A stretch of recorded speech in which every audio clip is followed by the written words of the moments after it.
Success Stories. I'm Uma Pemaraju. What do you suppose two down-home ice cream makers, a jet-setting lingerie mogul, and a computer genius have in common? Not much, that's for sure, but believe it or not, they do have some similarities. They're all New Englanders who've each had a very unique invention idea, the desire to turn those ideas into reality, and the determination to make their ventures successful. And make no mistake about it, they are successful.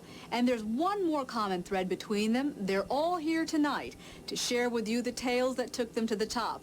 We've got ice cream that packs a political punch, sexy underwear, and robotic wizardry on the bill. So stay tuned. I'd say it's going to be a pretty unusual hour.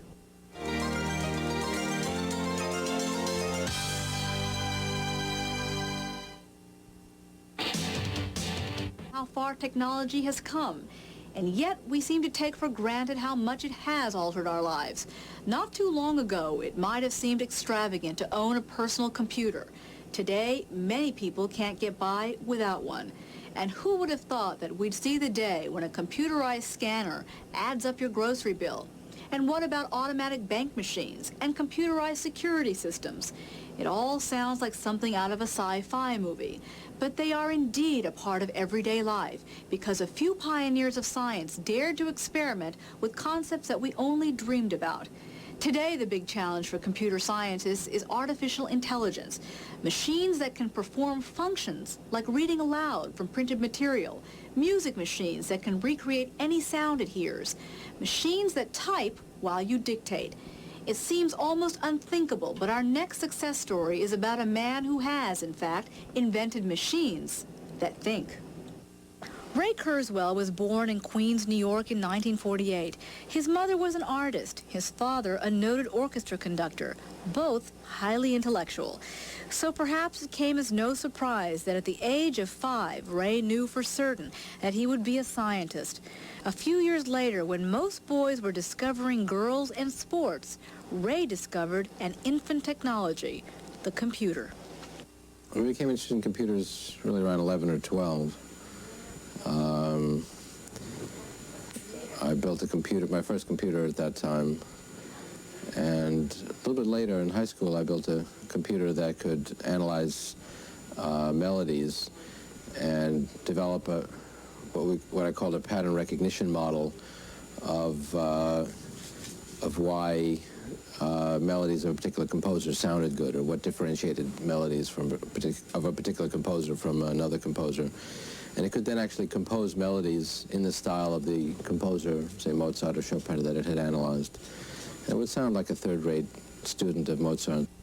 Later in his college years at MIT, he developed and sold a program to a distinguished book publisher for $100,000. Computer science was relatively new to MIT, and when he had taken the 8 computer courses that the school offered, he changed his major to literature.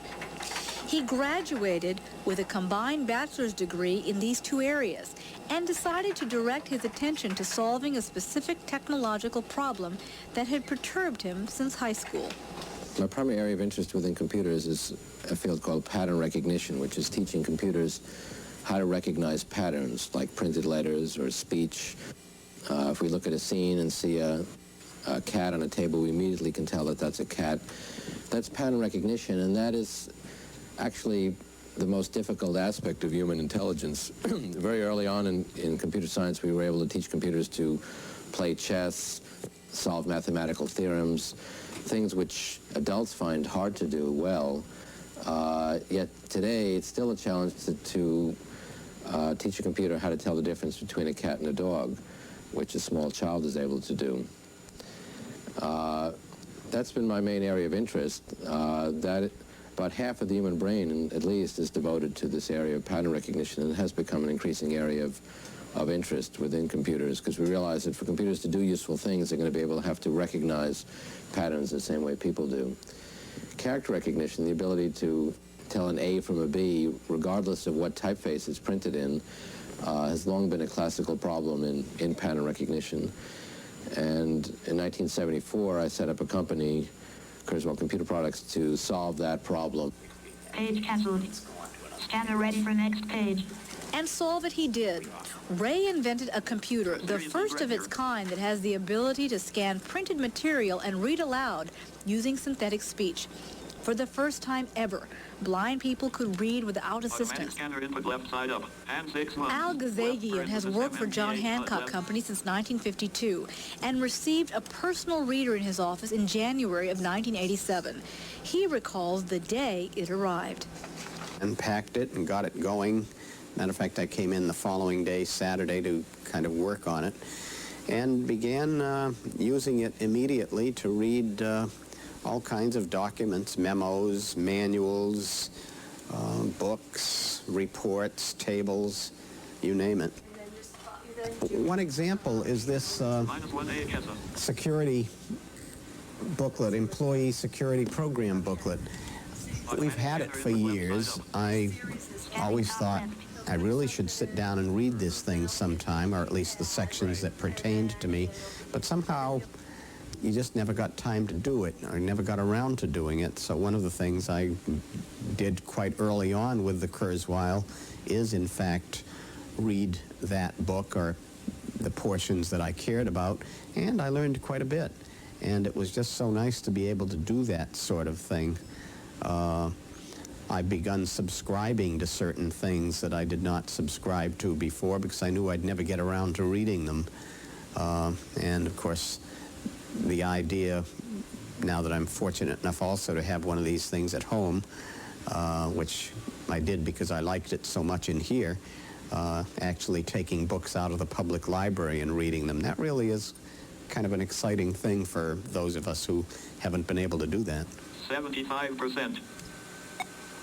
Most recent date of hire, H-I-R-E. Scanning top list. By a legally qualified physician. There are two types of medical evidence. A signed statement can be provided by a legally qualified physician showing the...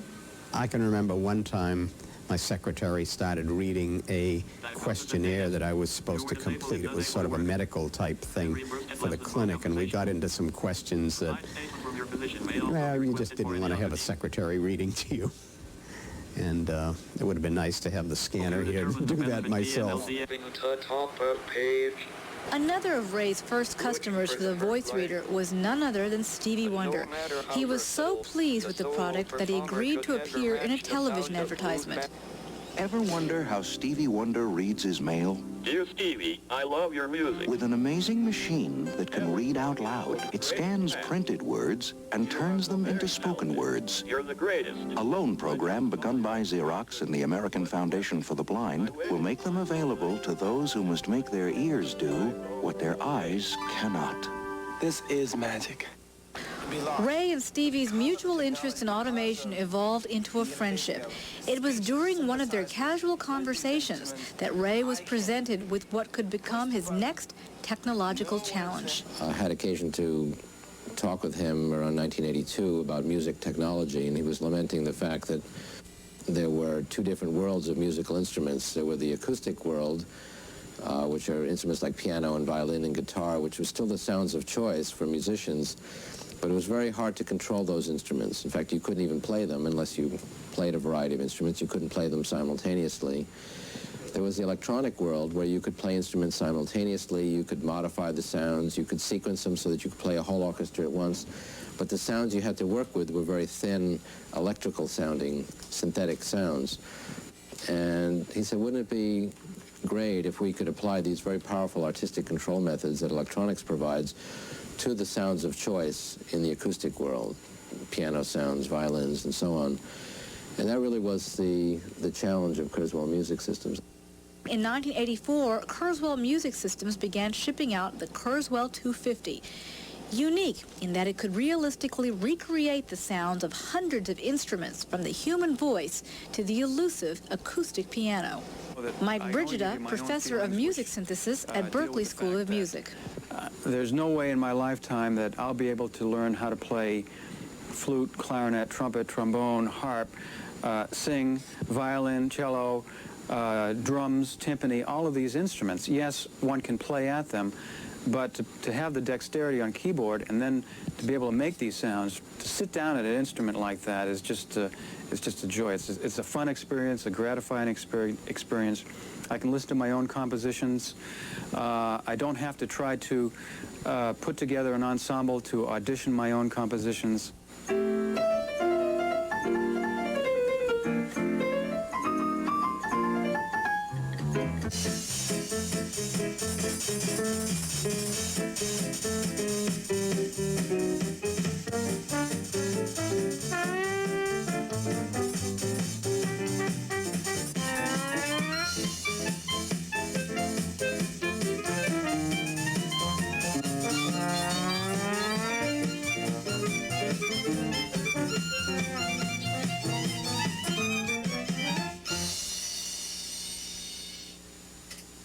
All musicians judge instruments, electronic instruments, and acoustic instruments for that matter, based, number one, on the sound. Because synthesizers had been out for 20 years, everybody knew what a synthesizer sounded like. But for a keyboard player to go up to a keyboard and play a violin or a harp sound or something, some non-keyboard instrument, and have it sound pretty close to the original, that was the sort of the dream.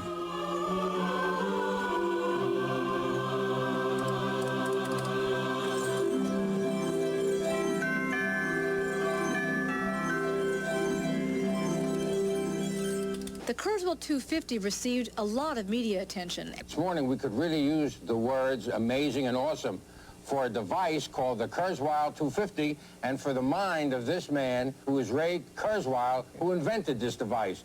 Did the Kurzweil 250 meet Stevie's needs? He was thrilled. As soon as we said we had this working model, he came over and wanted one right away, and he did get serial number 0001. All of the equipment that you see can be programmed by anyone, sighted or blind, to play by itself. That is a technological wonder.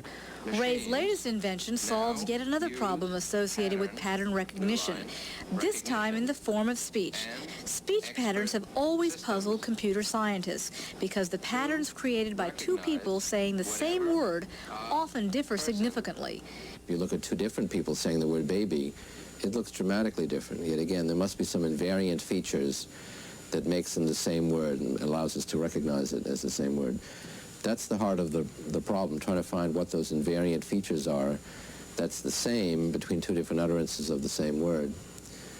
And we're devoted to what's called large vocabulary speech recognition, which is recognizing speech with a very large vocabulary of 5,000 or 10,000 words.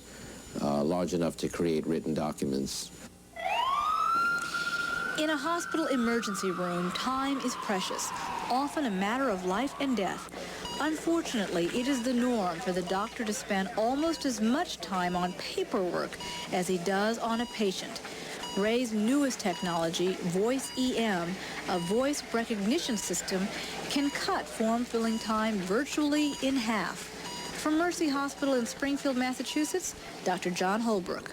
This overcomes the biggest hurdle that has existed in the creation of a paperless hospital, which is the entering of very complex data, which is the data about the patient encounter, generated by the practitioners, by the doctors and the nurses and the nurse practitioners.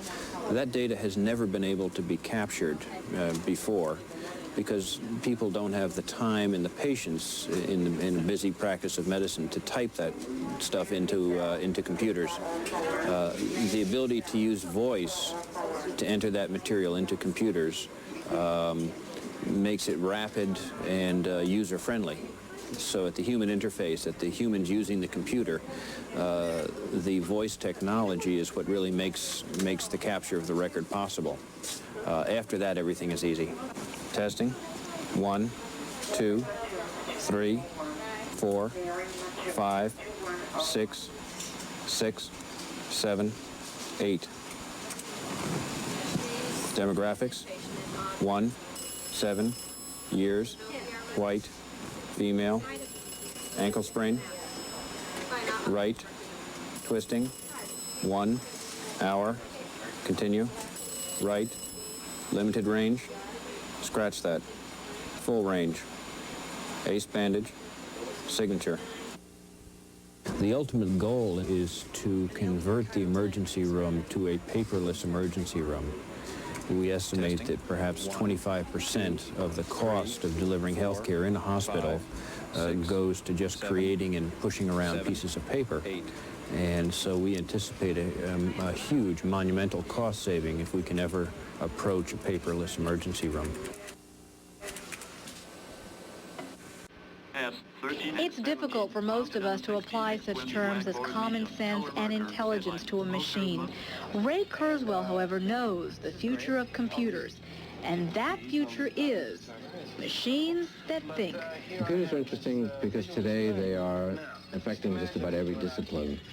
I mean, it's hard to be involved in any profession that isn't being profoundly affected by computers in one way or another. And with what's called the knowledge principle, which is the fact that computers can't do much unless they have knowledge about the world, computer science itself is expanding to envelop most other disciplines. And for Ray Kurzweil, whose interests range from art to astronomy, there's no place he'd rather be than where he is right now. If you're involved with computers, you're invariably involved with something else. In our speech recognition business, we're creating systems that create medical reports, so we've had to learn a lot about medicine.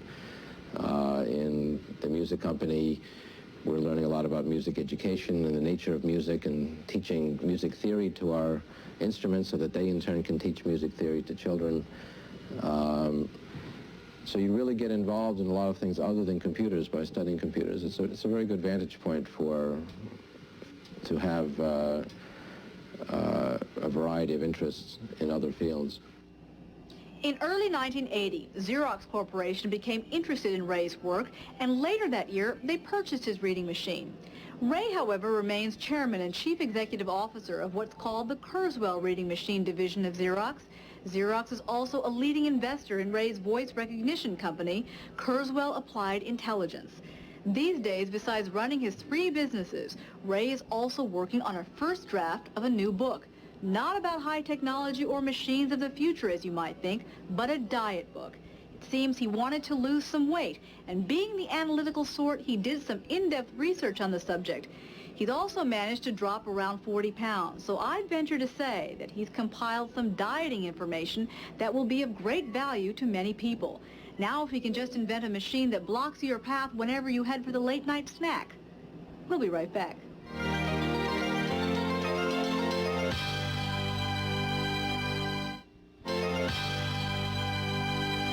Well, you've just seen it. Our 3 very different guests do indeed possess many of the same ingredients for success. Despite the odds against them, they pursued their dreams, didn't let the fear of failure get in their way, and they proved once again that the entrepreneurial spirit is alive and well in America. Thanks for joining me. Good night.